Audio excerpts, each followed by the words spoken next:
Hey there everyone, it's GameCamiller back at you with another video, this time with Super Mario 35. Specifically some thoughts as well as some tips and tricks to get those wins. Let's get to it.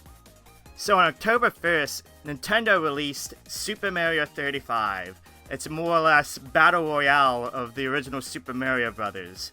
And I've been having a lot of fun with it so far. I've been getting those W's, as well as, top 3 finishes quite often in the game. There is a few little bit of concern that I have with it. I think matches take a little bit way too long, which is probably the universal consensus right now from the community. But other than that, I think it's an awesome game. I think it's worth downloading, it's worth your time, and guess what? It's absolutely free if you got Switch Online. Throughout the game, you go against 34 other people, and you try to get the victory by having them die, whether they fall into an enemy, fall into a pit, get hit by lava, whatnot. It's not as intensive as Tetris 99 as far as your interaction with the other players. Really, all you can do is send enemies at the other people based on what you kill on your screen. I wish there was a little bit more involvement with that of some sort, some ways to switch it up, but the concept is nice, it's fun, it's, again, very much worth your time. Now, with that out of the way, I have come up with a few tips and strategies that have helped me get those W's, and I'm going to share them with you guys.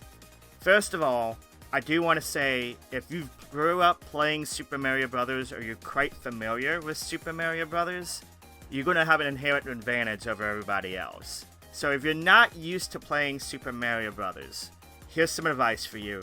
First of all, get this out of the way. Get some practice out of the way. If you have Nintendo Switch Online, which you should if you're playing Super Mario 35, go to the virtual Switch Online for the Nintendo NES, boot up Super Mario Bros., and get yourself familiar with Worlds 1 through 4, because that's primarily the ones you're going to play the most in Super Mario Bros. 35. Now, the more you play, you will unlock other levels to go to. You can definitely go further in. But primarily, if you're just starting out and you want to get a little bit of a refresher, or if you haven't played it before, boot up the Switch Online. That way, you can get a little bit adjustment to the levels without having the pressure of other enemies trying to kill you. Now, there is some maps that I'm going to link down in the description below. That way you're familiar with the power-ups, where they are at, where the secret pipes are, because you will need to know that to at least incorporate some strategies as you play Super Mario 35. Now, with that said, there's 2 things you need to focus yourself on. That is time and coins. We want to focus on time first, because without that, that's also another way you can die in this game. And also incorporates the enemies on screen that you can send to the other players. So there's a few ways to earn time in this game. The primary one is by killing enemies, which again, you send that at the other players. The other way to do that is finish stages pretty fast. The higher you get onto the pole, the stages that have the pole, you actually get more points that way. Also, a good tip is, if there's enemies by the pole or by the finish there, do not kill them, because as you hit the pole, or as you finish the stage, it will give you bonus time in addition to that. So it's a great way to really stack time up. Another way to earn time is through power-ups, the Fire Flower, which Fire Flower is king in this game. If you already have the Fire Flower power-up, when you get it, you will get another 15 seconds on the clock, which is pretty big. Not only that, the 1-up mushrooms, if you get that, you get a solid 20 seconds. So if you're really good at getting those power-ups pretty fast, you can rack up time pretty fast. And you need it, because without it, you will die. I've seen some matches. I've been in a few matches where I was doing good, and it was me and one other player, and I died because I ran out of time. So you really want to make sure that you have enough time and keep an eye on the clock with that. Now, another thing I want to dabble in terms of time is the secret pipes and secret warps. A good mastery of the game is to know when to use a secret pipe and secret warp and when not to, in terms of what you want to do in terms of sending enemies at your other opponent.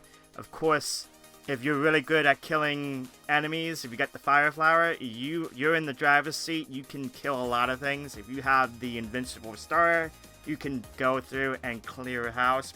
And speaking of enemies, you can send anything that you can kill back at other players. That includes Bowser, that includes the Hammer Bros. I find the Hammer Bros Cheep's bloopers, those little squid things, to be the ones that seem to kill players the most. Bowser's nice, but it does take some time to get. Now, one of the things that I've brought over from Tetris 99 is the targeting system. And I have to say, unlike Tetris 99, it's not as much as a concern. Now, with the targeting system, you can attack random, you can attack the lowest time, you can attack the people that have the most coins, and you can attack the attackers. Now, I find like most coins probably be the least useful of them all. I usually start the match, and to be honest, I've won plenty of matches by not even switching. Just staying on random for most of the time. Now, if you do go after attackers, I do find more often than not, you get a lot more people attacking you, which again can be used to your advantage.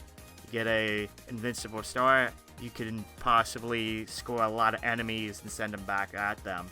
But again, I don't find it as important as Tetris 99. Tetris 99, of course, it's very important to use that targeting system. Now, one of the advantages that I find with this too that a lot of people don't realize is you don't have to use the right stick to direct who you want to attack.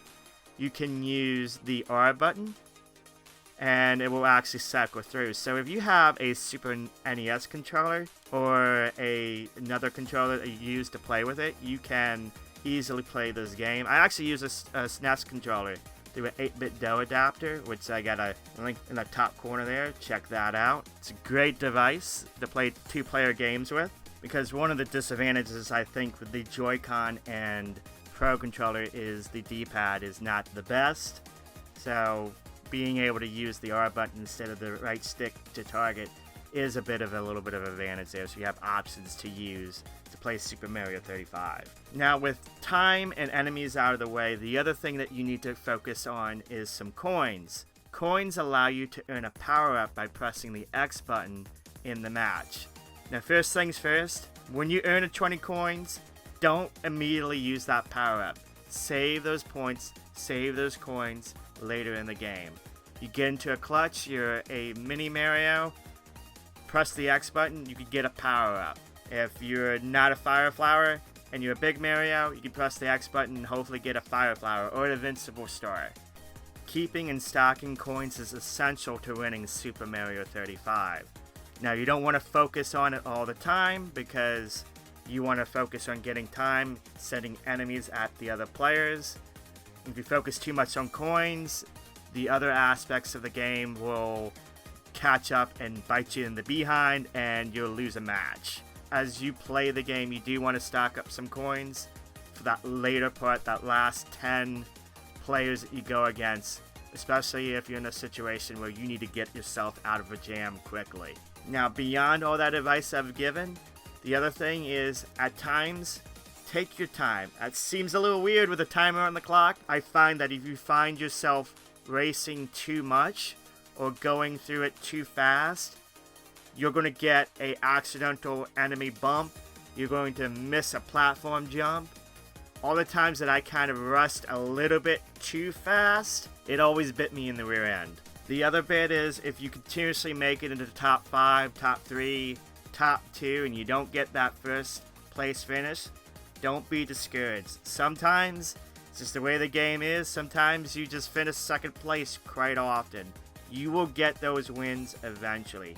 Just keep at it, keep practicing, and eventually you will get those W's, and those W's will come quite often. With that said, that's all I have for today. Again, I'm really liking Super Mario 35. There's a few things that I would like to change with it. I didn't really go over the special mode because that's going to change quite often, and I figured if I focused more on the core gameplay, core mechanics, that will carry you through the other special modes.